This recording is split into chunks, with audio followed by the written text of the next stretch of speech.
नमस्कार, यो एभिन्यूज खबरको संकेत हो। तपाई अहिले एभिन्यूज@2 मा हुनुहुन्छ। म प्रभा थापा। प्रारम्भमा मूल खबर। आधिकारिक ट्रेड युनियनको निर्वाचन स्थगन गर्ने सरकारको निर्णय। कीर्तिमानी आरोही आङ्ग्रिताको राजकीय सम्मानका साथ अन्त्येष्टि गरिने।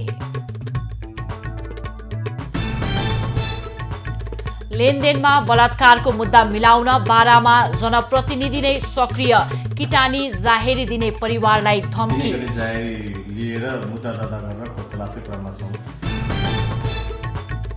आन्तरिक हवाई सेवा सुरु भएसँगै पोखरामा पर्यटकीय गतिविधि बढ्दो। व्यवसाय सञ्चालन गर्ने अवस्था अझै नभएको व्यवसायीको गुनासो।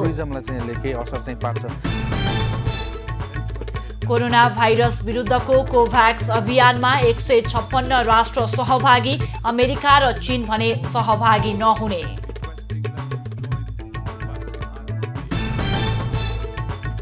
र नोभाक जोकोभिचलाई इटालियन ओपन टेनिसको उपाधि। सर्वाधिक मास्टर्स उपाधि जित्ने खेलाडीको कीर्तिमान।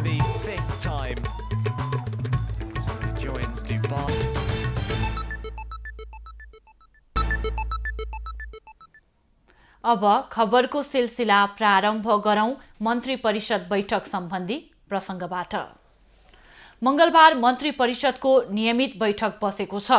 बालुवाटार स्थित प्रधानमन्त्रीको सरकारी निवासमा आज बसेको बैठकले निजामती कर्मचारीको आधिकारिक ट्रेड युनियनको आसन्न निर्वाचन स्थगन गर्ने निर्णय गरेको छ। कोरोना महामारीमा चुनाव गर्न उपयुक्त नभएको भन्दै यही असोज 24 का लागि तय भएको निर्वाचन उचित समयमा मिति तोक्ने गरी हालका लागि स्थगित गरेको हो। साथै बैठकले हिम चितुवाका नामले परिचित कीर्तिमानी आरोही आङ्ग्रिता शेर्पाको निधनप्रति श्रद्धाञ्जली व्यक्त गर्दै उनको अन्त्येष्टि राष्ट्रिय सम्मानका साथ गर्ने निर्णय पनि गरेको छ। बैठकले उनको सम्पूर्ण उपचार खर्च राज्यले बेहोर्ने र शेर्पाको नाम चिरस्थायी बनाउन राज्यले पहल गर्ने निर्णय पनि गरेको छ। प्रधानमन्त्री केपी ओलीले संयुक्त राष्ट्रसङ्घलाई सुदृढ र सशक्त बहुपक्षीयताको केन्द्र बनाउनु पर्ने बताएका छन्। राष्ट्रसङ्घ स्थापनाको 75औं वार्षिकोत्सवका अवसरमा सोमबार राति न्युयोर्कमा आयोजित उच्च स्तरीय बैठकलाई भिडियो मार्फत सम्बोधन गर्दै प्रधानमन्त्री ओलीले विश्वले झेल्नु परेका जटिल चुनौतीहरूको सामना गर्न सबै सदस्य राष्ट्रहरूको सामूहिक दायित्व भएको बताए। संयुक्त राष्ट्रसङ्घ निरन्तरता र रूपान्तरणको दोसाथमा रहेको भन्दै प्रधानमन्त्री ओलीले 75औं वार्षिकोत्सव शान्ति, समृद्धि र न्यायका निम्ति सामूहिक प्रतिबद्ध व्यक्त गर्ने अवसर भएको बताए। राष्ट्रसङ्घको शान्ति स्थापनाका कार्यमा 6 दशक भन्दा बढी समयदेखि नेपालले व्यावसायिक एवं समर्पित सेवा उपलब्ध गराउँदै आएको उनले बताएका छन्। नेपालको विकास प्रक्रियामा राष्ट्रसङ्घ प्रमुख साझेदार रहेको बताउँदै उनले मानव अधिकार समान हुन् भन्ने आफ्नो मान्यता रहेको बताए। एकता, ऐक्यबद्धता र सहयोगका मूल्य मान्यता प्रतिको प्रतिबद्धतामा सबै सदस्य राष्ट्रले आफूलाई पुनर्पुष्टि गर्नुपर्नेमा जोड दिँदै प्रधानमन्त्री ओलीले बोलीमा नभई कार्यान्वयनमा जानुपर्ने खाँचो औल्याए।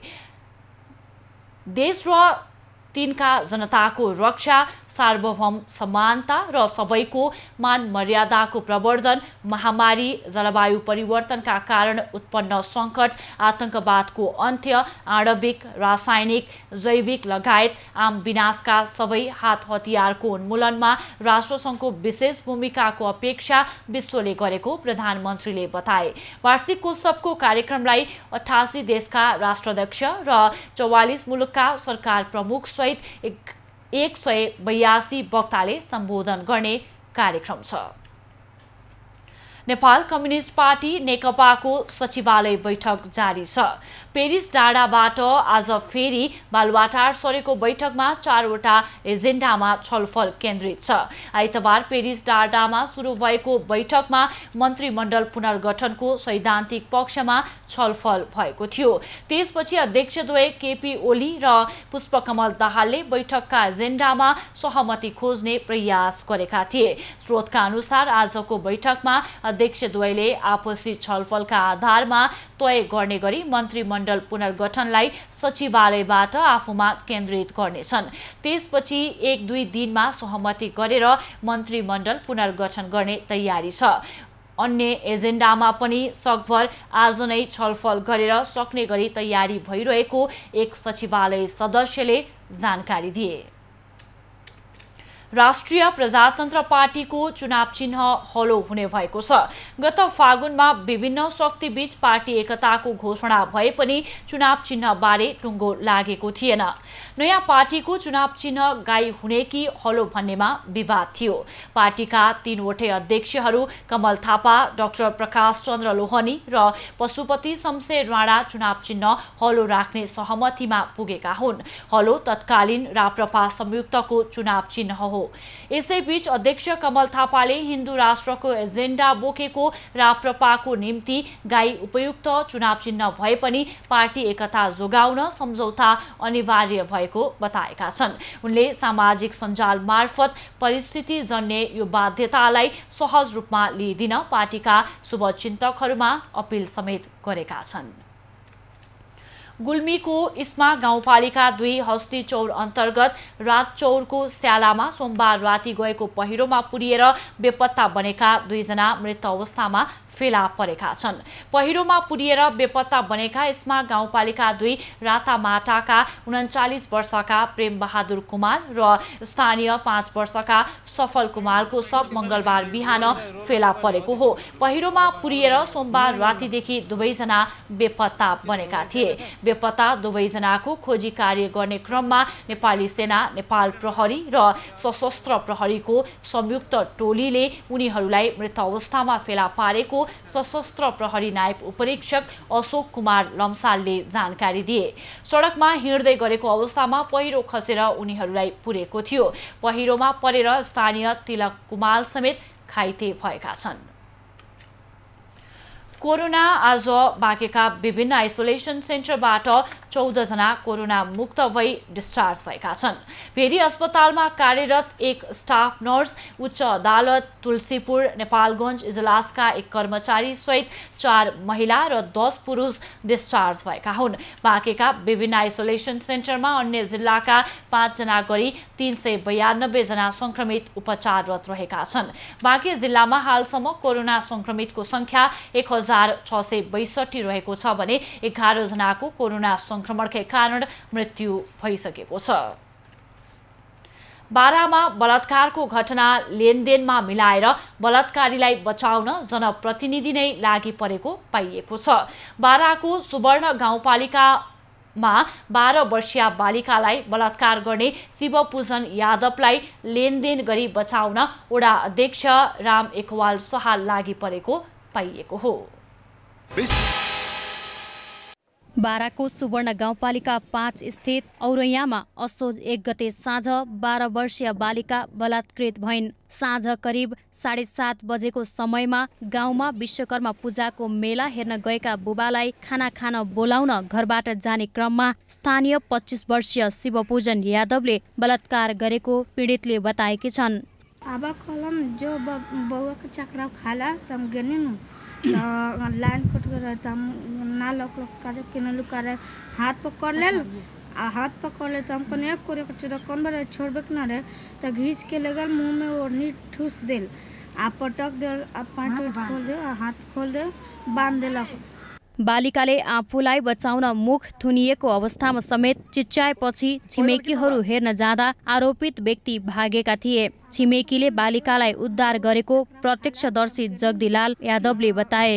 लड़की के हम डॉक्टर धकेल पकड़ ली भागल हम कौन बारे तोर पहुंचे तो घुन अलग सन लगे कौन बारे तो रुक ते दौड़ के आए हम पकड़ ली लगा कौन बारे रे तो हम सुवर्ण गाउँपालिका 5 का वडाध्यक्षले नै बलात्कार मुद्दालाई लेनदेनका आधारमा मिलापत्र गराउन परिवारलाई प्रयास गरेका छन्।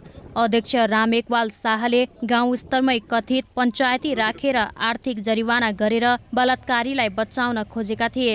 अगाडि वडाध्यक्षले भन्नुभयो थियो 1.5 लाख रुपैयाँ लिएर मिलाइदिन्छु भनेर पहिला 24 घण्टा समय लिनुभयो। रातिमा चाहिँ त्यो मिलेन भने बिहान पञ्चायती बसेर चाहिँ यो 1.5 लाखको कुरा हो भाइले भन्नु। वडा अध्यक्ष शाहले दुई पटक पञ्चायती राखेर 1,50,000 जरिवाना गरेर बलात्कारीलाई बचाउन खोजेका थिए। पीडित बालिकाका आफन्तले आफूहरूलाई विभिन्न व्यक्तिले फोन गरेर मानसिक दबाव र त्रास दिएको बताएका छन्। आफूहरूलाई पैसाको भन्दा न्याय चाहिएको उनीहरूको भनाइ छ। पैसा घुस घाँस दिएर मिलाइसक्यो, त्यसपछि अब भोलि पञ्चायतमा भने थियो पैसा लिएर जाऊ 1.5 लाख रुपियाँ अनि मिलाइदियो। हामीले भने थियो इन्साफ हामीले चाहियो, पैसा चाहिँदैन, पैसा चाहिँदैन। पीडितका बाबुको किटानी जाहेरीका आधारमा आरोपित शिवपूजन यादव विरुद्ध मुद्दा दर्ता भएको र घटनाबारे थप अनुसन्धान तथा आरोपितको खोजी कार्य भइरहेको बारा प्रहरी प्रवक्ता डीएसपी गौतम मिश्राले जानकारी दिए। यो घटनाको सम्बन्धमा हामीले 3 गते हामीलाई इन्फर्मेसन आयो। 3 गते नै उहाँहरूको जुन पीडिताहरूलाई लिएर आएर हामीले स्वास्थ्य परीक्षण लगाएको सम्पूर्ण प्रारम्भिक अनुसन्धान कार्य सकेर 3 गते जाहेरी लिएर मुद्दा दर्ता गरेर खोजतलासी क्रममा छौँ। हाम्रो टोली विभिन्न ठाउँ परिचालन भएको छ। यता बलात्कार मुद्दा लेनदेनमा मिलापत्र गराउन खोज्दा आफूहरूलाई लखेट्ने युवा विरुद्ध वडा अध्यक्ष रामेकवाल शाहले अभद्र व्यवहारमा मुद्दा दर्ता गर्न प्रहरीलाई दबाब दिएका छन्। इन्दीप कोइराला, बारा।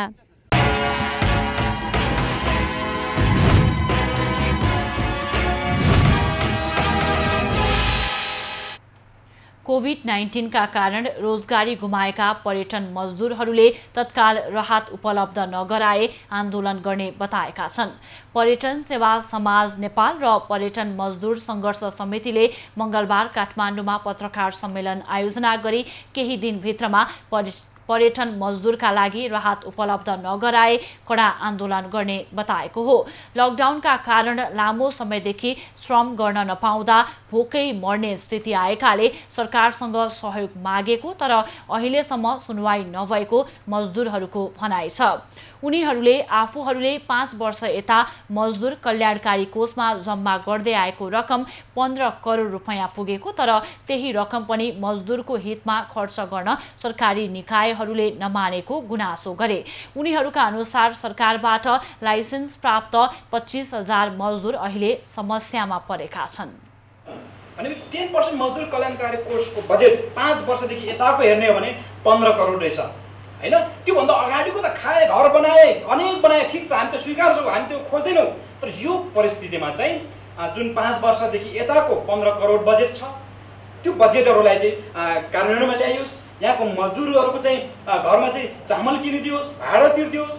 एकपल्ट मजदुर मर्नु भनेको त इन्डस्ट्री मर्नु हो। र हामीले अब विपदको बेलामा भोक लाग्यो भन्दा सरकारी निकायबाट सुनवाई हुँदैन भने आफूहरू वैचारिक र भौतिक रूपमा आन्दोलनमा उत्रने र त्यसबाट दुर्घटना भए जिम्मेवारी सरकारले लिनुपर्ने राईको भनाइ छ। गत वर्षको चैत महिना यता कोभिड-19 रोकथाम तथा नियन्त्रणका लागि सरकारले लकडाउन गर्दा पर्यटन क्षेत्र ठप्प छ, जसका कारण हजारौंको संख्यामा रहेका पर्यटन मजदुरहरूको रोजगारी गुमेको छ। लामो समयदेखि बन्द आन्तरिक हवाई उडान सुरु भएपछि पोखराका पर्यटन व्यवसायीहरू खुसी भएका छन्। आन्तरिक हवाई सेवा सुरु भएसँगै पर्यटकीय गतिविधि समेत बढ्ने व्यवसायीहरूको अपेक्षा छ। सरकारले गत चैत 11 गतेबाट देशभरि लकडाउन जारी गरेसँगै पर्यटन व्यवसाय ठप्प बनेको थियो। 4 महिना लामो लकडाउन खुले पनि आन्तरिक हवाई सेवा सुचारू नहुँदा पर्यटन व्यवसाय सञ्चालन हुन सकेको थिएन। असोज 5 गतेबाट हवाई सेवा सुरु भएसँगै पर्यटन व्यवसायले गति लिने विश्वास व्यवसायीहरूको छ। आन्तरिक उडानले व्यवसाय सञ्चालनमा उत्साह थपेको भए केही पर्यटन व्यवसायलाई मात्रै फाइदा पुग्ने गरी एयरलाइन्सहरूले उडान प्याकेज घोषणा गरेको प्रति भने उनीहरूको आपत्ति छ। उहाँहरूले सम्बन्धित भनौँ न यहाँका पर्यटन क्षेत्र समग्रलाई टेवा पुग्ने गरेर मात्रै नभएर एक दुईटा गन्य बिजनेसलाई मात्रै लक्षित गरेर उहाँहरू त्यसरी आइदिनु भयो भने पक्कै पनि पोखराको टुरिज्मलाई चाहिँ यसले केही असर चाहिँ पार्छ र नेपाली पर्यटकहरू चाहिँ एउटा डेस्टिनेसन भनौँ न एउटा चाहिँ आन्तरिक पर्यटकको रूपमा चाहिँ चलायमान गर्न सक्यो भने अहिले यो थिलथिल लिएर बसेको पर्यटन क्षेत्रलाई पक्कै पनि यसले चाहिँ कहीँ न कहीँ मलम लाउने चाहिँ काम गर्छ। आन्तरिक उडान सुरु भए पनि सहज रूपमा व्यवसाय सञ्चालन गर्ने अवस्था अझै नभएकोले सरकारी स्तरबाट सकारात्मक सहयोग हुनुपर्ने व्यवसायीहरूको माग छ। थोरै अलि प्याकेजहरू राज्यले अहिले अब कुनै पनि ठाउँमा विकास बजेटहरू कार्यक्रमहरू पर्यटन बजेटहरू खर्चै नहुने स्थिति छ भने केही न केही अलि प्रमोसन टाइपको अलि मान्छेलाई लोभाउने टाइपको प्याकेजहरू र इन्टरटेन सबैले सहयोग गर्यो भने अब तै पनि हुन्छ कि भनेर पोजिटिभली भोलि होला भनेर अहिले लगानी गर्ने हुन्। त्यसले गर्दा राज्यले अलिकति यस्तो कुराहरूमा सपोर्ट गरिदिनुपर्छ। पर्यटन व्यवसायीहरू भने पर्यटकीय गन्तव्यको संरक्षणका साथै कोरोनासँग जोगिँदै अगाडि बढ्नुपर्ने बताएका छन्। स्वास्थ्य सुरक्षाका मापदण्ड पालना गर्दै व्यवसाय सञ्चालन गर्न सके 2 वर्षभित्रमा लकडाउन अघिकै अवस्थामा पुग्न सकिने व्यवसायीहरूको भनाइ छ। आन्तरिक पर्यटन प्रमोसन, छिमेकी राष्ट्रको एसियन कन्ट्रीहरूको पर्यटन प्रमोसन क्याम्पेनहरूदेखि अनि युरोप अमेरिकाको प्रमोसनल क्याम्पेनहरू सञ्चालन गरेर धेरैभन्दा धेरै पर्यटकहरू ल्याउन मोडलमा र 2 वर्षभित्र हामी जुन हिजो लकडाउन हुनुभन्दा अगाडि यहाँको पर्यटन जुन लेभलमा थियो त्यही लेभलमा आउन सक्छ। कोरोना संक्रमणको जोखिम बढेको भन्दै गत चैत 11 गतेदेखि बन्द भएको नियमित हवाई सेवा 180 दिन पछि सुरु भएको छ। त्रिभुवन अन्तर्राष्ट्रिय विमानस्थलको आन्तरिक टर्मिनलमा स्वास्थ्य सावधानी र चेक जाँचको व्यवस्था मिलाइएको छ। विमान सेवा प्रयोग गर्ने यात्रुले PCR नेगेटिभ रिपोर्ट देखाउनु नपर्ने भए पनि आफू स्वस्थ भएको स्वयं घोषणा पत्र भर्नुपर्नेछ। नयाँ व्यवस्था अनुसार उडान समयभन्दा कम्तीमा 2 घण्टा अघि नै विमानस्थल पुग्नुपर्ने छ भने हाते झोला र अत्यावश्यक सामान मात्र लैजान पाइनेछ। संसदीय समितिले आगामी कार्तिक 7 गतेसम्म विज्ञापन बोर्ड गठन गरी क्लिन फिड लागू गर्न सरकारलाई निर्देशन दिएको छ। विदेशी च्यानलमा स्वदेशी विज्ञापन राख्ने नीति ऐनको भावना विपरीत हुने भन्दै त्यसको निर्णय नगर्न समेत समितिले सञ्चार तथा सूचना प्रविधि मन्त्रालयलाई भनेको छ। प्रतिनिधि सभा अन्तर्गतको विकास तथा प्रविधि समितिको सिंहदरबारमा सोमबार बसेको बैठकले तत्काल विज्ञापन बोर्ड गठन गर्न पनि सरकारलाई निर्देशन दिएको छ।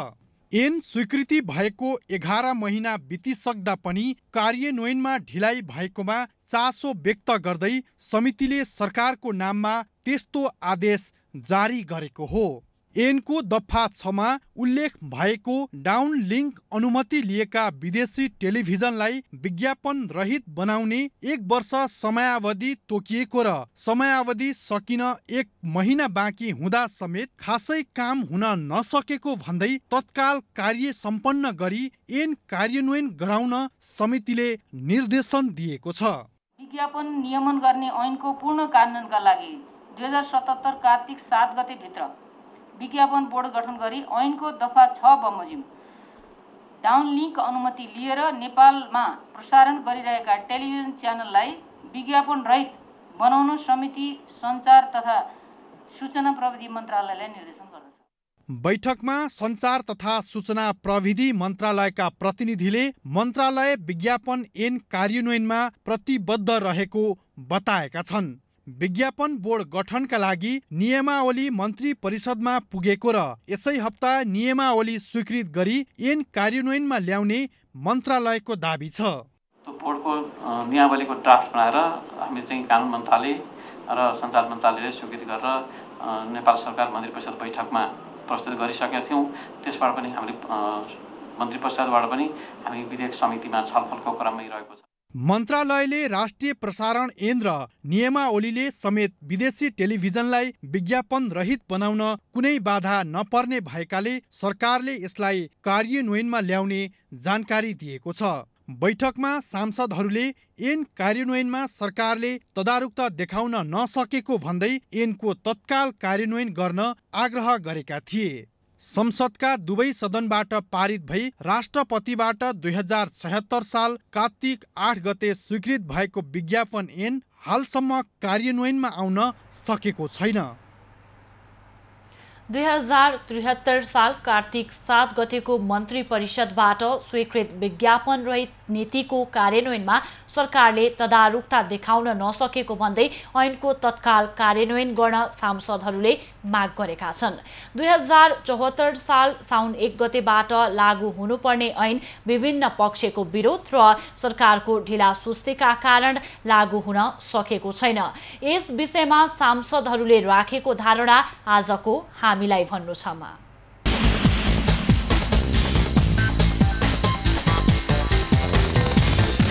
र सूचना तथा प्रसारण विभागबाट विज्ञापन अनुमोदन गर्नको लागि एउटा सिस्टम जडान भइसकेको हुनुपर्छ।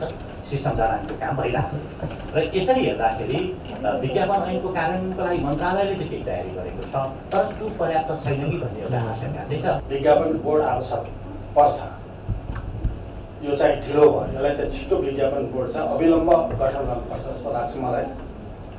अर्को कुरा भनेको यसलाई यो ऐनलाई कार्यान्वयन गर्नलाई पनि सहयोग पुग्नलाई नियावली चाहिन्छ। नियावली पनि अब 11 महिना बित्दाखेरि बन्ने क्रममै रहेछ, त्यो पनि अलिक ढिलो भएपछि यसलाई विशेष जोड दिनुपर्छ। विज्ञापन बोर्ड र नियावली यो दुईटै अत्यन्त आवश्यक हो। जो विज्ञापन रहित टेलिभिजन प्रसारणको विदेशी टेलिभिजनको सन्दर्भमा यो नीति अगाडि बढाउने प्रयत्न गरिरहेका छौँ।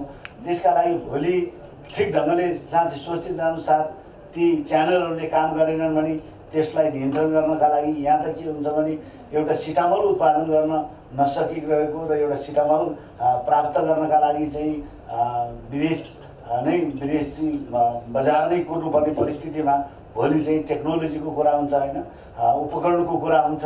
त्यस कुराको सन्दर्भमा त्यसलाई खरिदकै नाममा लामो समय लाग्ने, प्राप्त नहुने, त्यो कुरातर्फ ती यावत कुराहरूले पनि समस्या आउन सक्छन्। अब अहिले यस्तो बाढी पहिरो आएर मान्छेले हालत भइरहेछ, जनताहरूले खाने घाँस पाएको छैन, बस्ने बास पाएको छैन, पानीमा भिजेर त्यतातिर सरकारको ध्यान पुगेकै छैन, बिर्सिसकेका छ। अब अहिले यो कोभिड-19ले गर्दा लकडाउन गर्यो, खोल्यो, सकियो, सरकारको जिम्मेवारी। निषेधाज्ञा गर्यो, खोल्यो, सकियो, जिम्मेवारी पुरा भयो नि त सरकारको। तर अहिले यत्रो आक्रान्त भएको छ, कुनै दिन पार्टीको मिटिङ बसेर, सरकारको मिटिङ बसेर ल त भनेर एउटा एजेन्डा आउन सकेको छैन। खबरको सिलसिला अझै जारी छ, हामीसँगै रहनुहोला। अब बाँकी खबर। सरकारले मान्यता दिएपछि बुटवलका विद्यालयहरूले पनि अनलाइन कक्षा सुरु गरेका छन्। कतिपयले केही महिना पहिलेदेखि नै अनलाइन कक्षा सुरु गरेका थिए। कतिपय निजी विद्यालयले अनलाइन र भर्ना शुल्क बढी लिन थालेको भन्दै अभिभावकहरूले विरोध जनाएका छन्। विद्यालयमै पुगेर शुल्क घटाउन आग्रह गरेका छन्। 75% को कुरा होइन, 60% को कुरा पनि होइन। ठिक छ, अप्ठ्यारै पर्छ भने 40% सम्म हामी चाहिँ त्यो बेहोर्न तयार छौँ। 40% सम्ममा चाहिँ यदि सम्भावना हुन्छ भने त्यहाँसम्म चाहिँ हामीले बेहोर्न सक्ने अवस्था छ। विद्यालय पदाधिकारीहरूले भने अहिलेको अवस्थामा शिक्षक, अभिभावक, विद्यार्थी सबै समस्यामा परेकाले मिलेर समस्या समाधान गर्नुपर्ने बताएका छन्।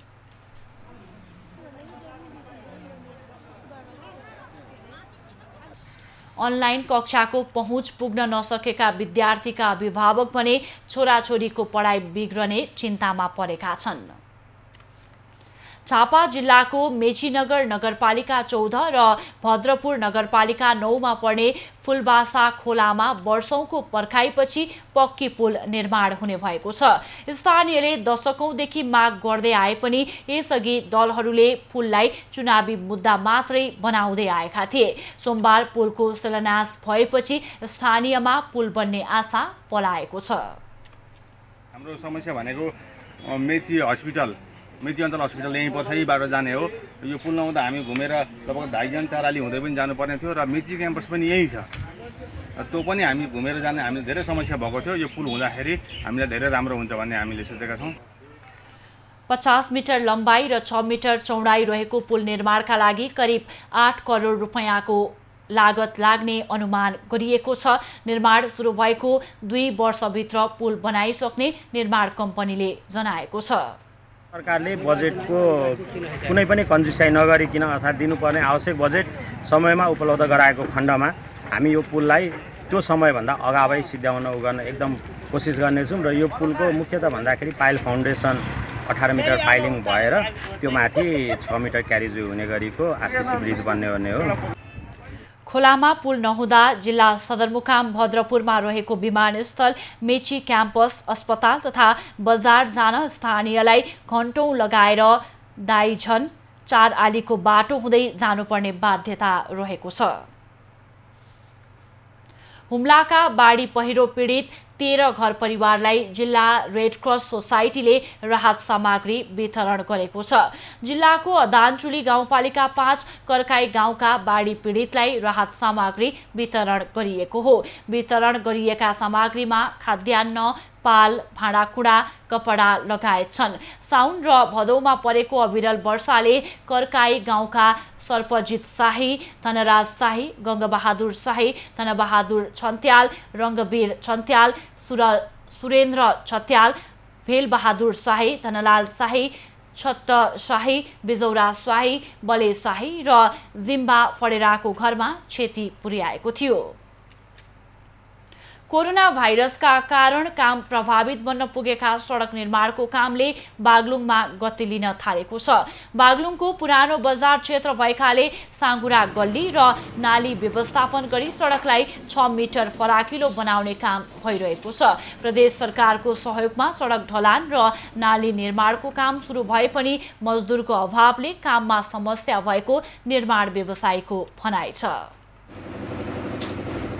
लकडाउन भएपछि चाहिँ अलिकति समस्या आएको, लेबरहरू चाहिँ सबै गए, त्यसपछि लोकल लेबरहरूलाई लगाएर काम पार्न नसकेर अहिले चाहिँ पछिल्लो समय जस 1-2 हप्ता भयो राम्रोसँग काम भइराखेको।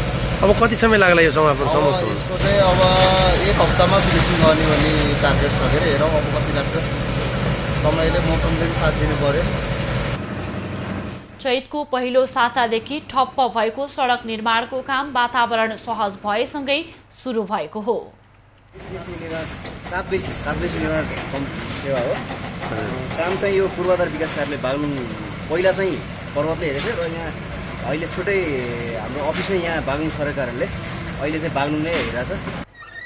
कोरोना फैलने त्रासले काम बन्द हुँदा बागलुङभित्र रहेका राष्ट्रिय गौरवको आयोजनादेखि सङ्घीय, प्रदेश र स्थानीय तहका विकास निर्माण समेत प्रभावित बन्न पुगेका छन्। कैलालीको धनगढीमा रहेको सेती प्रादेशिक अस्पतालमा शवगृह व्यवस्थित नहुँदा सर्वसाधारण शास्ति खेप्न बाध्य छन्। बढीमा 8वटा शव मात्र राख्न मिल्ने शवगृहमा आवश्यक पूर्वाधार नहुँदा शव व्यवस्थापनमा समस्या परेको हो। दर्शकबिन, धनगढीमा रहेको सेती प्रादेशिक अस्पताल प्रदेशको एकमात्र रिफल अस्पताल हो। प्रदेशका 9वटै जिल्लाको प्रतिनिधित्व गर्ने अस्पतालमा शवगृह व्यवस्थित नहुँदा नागरिकहरूले निकै शास्ति खेपिराख्नु परेको छ। सुदूरपश्चिम प्रदेशका 9 जिल्लाको केन्द्र रहेको सेती प्रादेशिक अस्पतालमा शवगृह जीर्ण हुँदा शव व्यवस्थापनमा समस्या परेको हो। शवगृह व्यवस्थित नहुँदा अन्य मानिसमा विभिन्न रोग सर्ने खतरा समेत रहेको छ। शवगृहमा आफ्नो बहिनीको शव बुझ्न पुगेका कैलालीको सुखडका विशाल पहराईले आफूले भोगेको समस्या यसरी व्यक्त गरे। एकदमै अव्यवस्थित छ। यसलाई सरकारले, प्रदेश सरकारले तत्काल यसको समाधान गर्नुपर्छ, ताकि जबसम्म फ्रिज हुन्न तबसम्म यस्ता घटनाहरू मान्छेले न्याय पनि पाउन सक्दैन जस्तो लाग्छ। किन भन्दा छिटोभन्दा छिटो यसलाई असर सर्छ, चाहेर पनि मान्छेले न्याय नपाउन सक्ने स्थिति छ। त्यसैले प्रदेश सरकारले तत्काल यसको लागि फ्रीको व्यवस्था गर्न आवश्यक छ। शवगृहमा आवश्यक सुरक्षाका सामग्री नहुँदा काम गर्न समस्या भएको त्यहाँ कार्यरत मजदुरको गुनासो छ। शव व्यवस्थापनका लागि कुनै पनि सामग्री नभएको उनीहरूको भनाइ छ।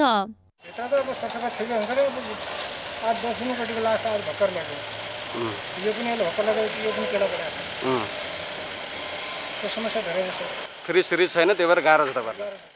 शवगृह पुरानो र जीर्ण भएकाले आधुनिक शवगृह निर्माणका लागि आफूहरूले पहल गरिरहेको सेती प्रादेशिक अस्पतालका प्रमुख डाक्टर हेमराज पाण्डेले बताए। उनले शवगृहमा शव व्यवस्थापनका लागि चाहिने उपकरण राख्ने ठाउँ समेत नहुँदा पोस्टमार्टम गर्न समेत निकै शास्ति हुने गरेको बताए। पोस्टमार्टम घर एउटा अस्पतालको कर्नरमा छ, त्यसकै छेउमा चाहिँ अब यो वेस्ट म्यानेजमेन्ट पनि हैन फोहोर व्यवस्थापन भन्छौँ त्यसको पनि फाँट त्यही नै छ र अहिले आएर चाहिँ झन्डै यो आइसियु कोभिडको आइसियु पनि त्यसैको छेउमा छ। हाम्रो पछाडिको मूल प्रवेशद्वार जस्तो पनि भयो। त्यसले गर्दा हामीलाई अलिकति यो पोस्टमार्टम घर चाहिँ अलिक टाढा हुन पाए हुन्थ्यो, अलिक व्यवस्थित रूपमा हुन पाए हुन्थ्यो भन्ने हिसाबले हामीले केही योजनाहरू बनायौँ। प्रदेशको एकमात्र रेफरल अस्पतालमा एक आधुनिक शवगृह नहुनु लाजमर्दो विषय हो। त्यसैले नयाँ शवगृह निर्माणका लागि प्रदेश सरकारले समयमै ध्यान दिन आवश्यक देखिन्छ। शवगृह एकदम पुरानो र जीर्ण हुँदा पनि प्रदेश सरकार र अस्पताल व्यवस्थापनले कुनै पनि चासो देखाएको छैन। एभिन्यूज खबरका लागि क्यामेरामा पवन भण्डारीका साथ विवेक नागरी, धनगढी। 3 दिन लगाएर कर तिर्नका लागि धरान धनकुटा धाउनुपर्ने भोजपुरवासीको समस्या अन्त्य भएको छ।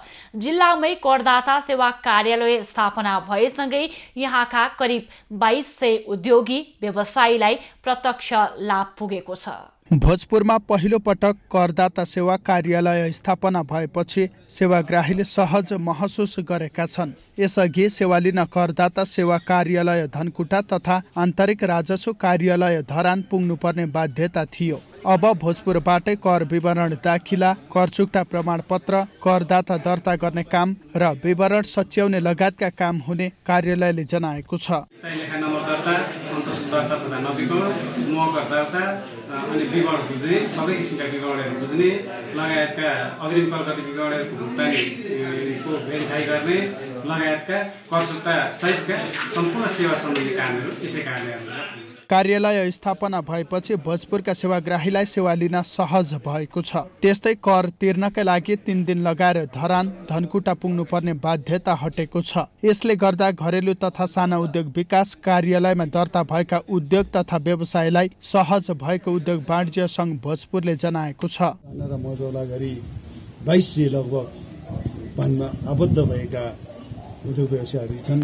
दिन प्रतिदिन यो बढ्दै जाँदैछ र यसले भोजपुरमा ठुलो एउटा उद्योग व्यवसायी करदाताहरूलाई चाहिँ ठुलो राहत पुर्याएको हामीले महसुस गरिरहेका छौँ। राज्यले जनताको घर दैलोमा सेवा पुर्याउने लक्ष्यका साथ कार्यालय स्थापनाका लागि पहल गरेको जिल्ला प्रशासन कार्यालय भोजपुरले जनाएको छ। कार्यालय स्थापना भएपछि केही मात्रामा करदाताहरूको संख्यामा वृद्धि भई राजस्व समेत बढ्ने कार्यालयको भनाइ छ। लामो समयसम्म कर नतिरे निष्क्रिय रहेका उद्योगी व्यवसाय समेत करको दायरामा आउने प्रशासनको भनाइ छ। निष्क्रिय रूपमा रहेका संस्थाहरू उद्योगिक व्यवसायीहरू रहनुभएको थियो भने अब उहाँहरूले घर नजिक कर कार्यालय आइसकेपछि कर तिर्नका लागि अवश्य पनि उहाँहरू उत्साहित हुनुहुन्छ र राज्यमा चाहिँ करको यस जिल्लाबाट पनि बढीभन्दा बढी कर सङ्कलन गरेर राज्य सञ्चालनमा योगदान पुग्नेछ भन्ने आशा गरिएको छ। करदाता सेवा कार्यालय स्थापना भएसँगै भोजपुरका उद्योगी व्यवसायीलाई सानो कामका लागि पनि जिल्ला बाहिर धाउनुपर्ने बाध्यता हटेको छ। यसले जिल्लाको राजस्वमा समेत वृद्धि हुने अपेक्षा गरिएको छ। भोजपुरबाट युवराज विष्टको रिपोर्ट। चितवनको सौराहा देशकै तेस्रो पर्यटकीय गन्तव्यका रूपमा परिचित छ। अन्य क्षेत्र जस्तै सौराहाको पर्यटन पनि कोभिड संक्रमणका कारण थिलथिलो भयो। सरकारले पटक पटक गरेका निषेधाज्ञाले पूर्णतः ठप्प भएको सौराहा पछिल्लो लकडाउन हटेसँगै असोज 1 गतेबाट भने खुल्न सुरु भएको छ। निषेधाज्ञा खुलेसँगै पर्यटकीय क्षेत्र सौराहामा चहल पहल बढेको छ। 6 महिनाभन्दा बढी समय सुनसान रहेको सौराहामा असोज लागेपछि केही चहल पहल सुरु भएको हो। हिजो आज सौराहा क्षेत्रमा आन्तरिक पर्यटक घुम्नका लागि आउन थालेपछि व्यवसायी पनि केही खुसी देखिएका छन्। अलिअलि स्थानीय रूपले चाहिँ अहिले काठमाडौँबाट, पोखरातिरबाट र स्थानीय नानगढ हेटौँडातिरबाट अलिअलि मान्छेहरूको चाहिँ प्रभाव अलिअलि देखेको छ, अलिअलि आउन थाल्नु भएको छ। अहिले रात बिताउन जाने भन्दा पनि पारिवारिक रूपमा घुम्ने र केही समय बिताएर खानपिनपछि घरमै फर्किने नजिकका पर्यटक मात्रै पुगेको देखिन्छ। व्यवसायीहरूले पनि पर्यटकको बसाइ लम्ब्याउन दसैँ तिहार छुट प्याकेज ल्याउने घोषणा गरिरहेका छन्। व्यवसायीहरूले त होटल एसोसिएसनले पनि निकालिसकेको छ। हामीले 50% अथवा कति % डिस्काउन्ट दिएर होटल छुट गर्ने, रेस्टुरेन्टहरूले पनि हामीले खानामा छुट गर्छौँ। दसैँ तिहारको उपहार स्वरूप प्रेजेन्ट गरेर हामी चाहिँ थोरै पैसा भए पनि टुरिस्टहरू ल्याउँछौँ। कोरोना संक्रमणका कारण थिलथिलो भएका ठूला होटल व्यवसाय पनि विश्व स्वास्थ्य संगठनले जारी गरेको स्वास्थ्य सुरक्षा मापदण्ड पूरा गरेर होटल सुचारू गरेका छन्। सरकारले तोकेका सबै खाले सुरक्षा मापदण्ड अपनाएर सौराहाका होटलहरू सञ्चालनमा आएका हुन्। यसमा सबै टुरिज्म बोर्डले निकालेको जुन प्रोटोकल छ त्यसलाई फलोअप गरेरै अगाडि बढिरहेछौँ। किनभने हामी सेक्योर हुनु भनेको हाम्रो गेस्ट पनि सेक्योर हुनु हो, त्यसकारण हाम्रा स्टाफहरू पनि सेक्योर हुनु हो। काउन्टर विहीन चेक इन र चेक आउट गरिएको एवं एकपटक प्रयोग भएको कोठा 48 घण्टापछि मात्रै पूर्ण निर्मूलीकरण गरी प्रयोगमा ल्याइने भएकोले पर्यटकहरूलाई ढुक्क भएर आउन व्यवसायीको आग्रह छ। चेक इन गराउँदाखेरि पनि हामीले आइडीहरू हामी आफै परबाट चाहिँ स्क्यान गरेर लिएर हामी चेक इन गराउँछौँ। त्यसरी गराइरहेछौँ। सोसियल डिस्टेन्सिङका हिसाबले अरू क्षेत्रभन्दा चाहिँ होटल इन्डस्ट्री डेफिनेटली त्यसमा चाहिँ सुरक्षित छ। हाम्रो चाहिँ अब एरियै ठुलो भएकाले जस्तै रेस्टुरेन्टहरूमा हर टेबलमा हामी एकजना मात्रै राखेर पनि हामी उहाँहरूलाई सर्भिस गर्न सक्छौँ। सौराहा वन वन्यजन्तुमा आधारित पर्यटकीय क्षेत्र हो। होटल व्यवसाय खुले पनि चितवन राष्ट्रिय निकुञ्ज र स्थानीय वनहरू नखुलेका कारण पर्यटकका लागि अन्य गतिविधि भने तत्काल खुलेका छैनन्। 200 भन्दा बढी स्तरीय होटल भएका सौराहामा त्यत्तिकै संख्यामा रेस्टुरेन्ट पनि छन्। यहाँका व्यवसायीले सफारीका लागि 60 भन्दा बढी हात्ती पालेका छन्। एकैपटक 2000 बढी पर्यटकलाई व्यवस्थापन गर्न सक्ने सौराहाको पर्यटन पूर्ण रूपमा पहिलेकै अवस्थामा फर्किन भने केही समय अझै लाग्नेछ। प्रकाश गेवाली, चितवन। नेपालगञ्ज भन्सार कार्यालयले यो आर्थिक वर्षको सुरुवातमा राजस्व असुलीको अवस्था एकदमै उत्साहजनक भएको जनाएको छ। पछिल्लो समय नेपालगञ्ज भन्सार कार्यालयले चोरी निकासीमा कडाई गरिनु र भारतबाट भित्रने हरेक वस्तुहरूको भन्सार जाँच गरेर मात्र भित्रने व्यवस्था भएकाले पनि राजस्व असुलीमा प्रगति हुँदै गएको कार्यालयको दाबी छ। कार्यालयले साउन महिनामा लक्ष्यको तुलनामा 177.13% र भदौ महिनामा पनि 137.37% प्रगति गरेको जनाएको छ। 2 महिनाको लक्ष्यको तुलनामा 1 अर्ब 10 करोड राजस्व असुली बढी भएको नेपालगञ्ज भन्सारको दाबी छ। राजस्व असुलीको अवस्था यो आर्थिक वर्ष एकदम उत्साहजनक छ। जस्तो हामीले साउनमा लक्ष्यको तुलनामा 177% प्रगति गर्यौँ भने भदौमा पनि लक्ष्यको तुलनामा 137% प्रगति हासिल गरेका छौँ। यसरी हेर्दा 2 महिनाको लक्ष्यको तुलनामा हाम्रो राजस्व असुली चाहिँ 1 अर्ब 10 करोड चाहिँ बढी छ। आर्थिक वर्ष 2076-77 मा लक्ष्यमा पुग्न नसकेको नेपालगञ्ज भन्सार कार्यालयले यसै आर्थिक वर्ष 2077-78 को साउन महिनामा 94 करोड 75 लाख 6 हजार लक्ष्य राखेकोमा 1 अर्ब 67 करोड 83 लाख 63 हजार अर्थात् 177.13% राजस्व सङ्कलन गरेको छ।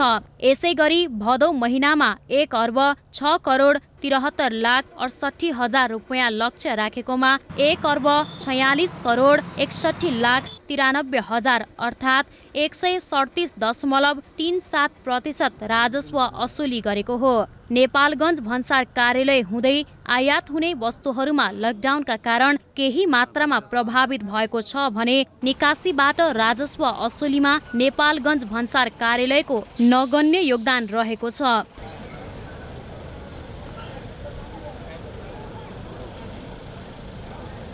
विशेष गरी भारतबाट आयात हुने प्रमुख वस्तुहरू पेट्रोलियम पदार्थ, डिजेल, पेट्रोल, एलपी ग्यास, हवाई इन्धन जस्ता वस्तुहरूको आयात हुने गरेको छ भने सेरामिक्स, चामल, आलुको आयात बढेको भन्सार कार्यालयको तथ्याङ्क छ।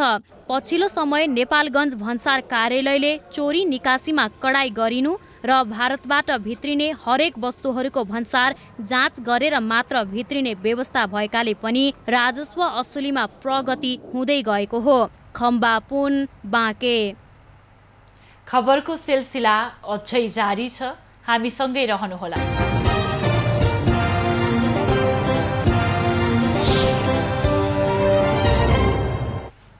हाल देशभर सामान्यतया बदलिरही देशका केही स्थानमा मेघगर्जन र चट्याङ सहित हल्कादेखि मध्यम वर्षाको सम्भावना रहेको छ।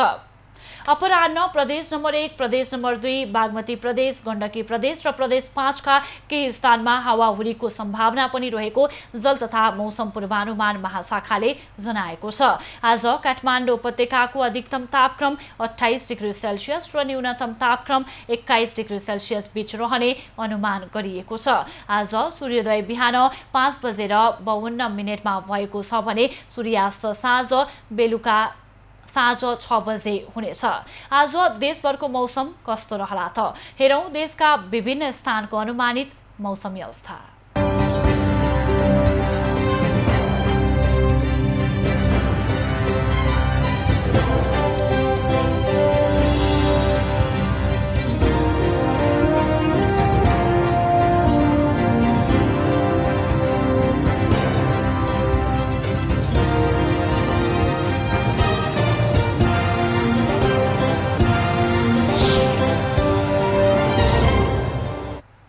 अहिलेलाई खबरको क्रम यति नै।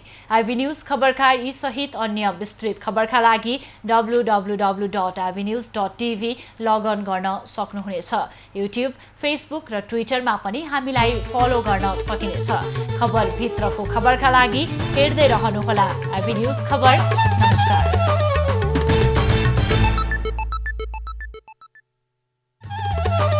आइभी न्यूज एप 2 को साथमा प्रोटेक्ट मल्टीपर्पज डिसइन्फेक्टेन्ट लिक्विड